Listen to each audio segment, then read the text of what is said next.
O'zbekiston Respublikasi Konstitutsiyasining 4-bo'limi ma'muriy hududiy va davlat tuzilishi hisoblanib, bu bo'lim ikkita bobni o'z ichiga oladi. Birinchisi 16-bob O'zbekiston Respublikasining ma'muriy hududiy tuzilishi, 2-bob 17-bob Qoraqalpog'iston Respublikasi hisoblanadi.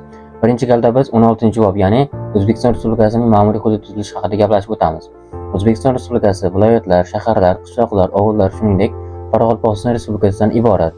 Qoraqalpog'iston Respublikasi viloyatlar Toshkent shahrining chegaralarini o'zgartirish, shuningdek ularga qo'shimchalar kiritish va yana tumanlar, shaharlar, viloyatlar tashkil etish va ularni tugatish O'zbekiston Respublikasi Oliy Majlisining roziligi bilan amalga oshiriladi.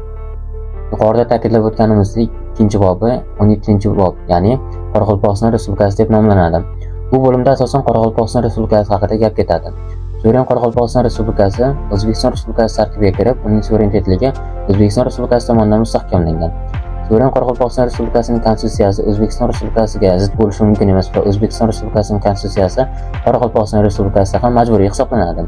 Va Qoraqalpog'iston Respublikasi o'z ma'muriy hududiy tuzilish masalalarini erkin hal qilish huquqiga ega va O'zbekiston Respublikasi tarkibidan ham Qoraqalpog'iston Respublikasining referendum orqali chiqib ketish huquqiga ega. O'zbekiston Respublikasi va Qoraqalpog'iston Respublikasi o'rtasida nizolar vujudga kelsa, O'zbekiston Respublikasi qonunlari amal qiladi.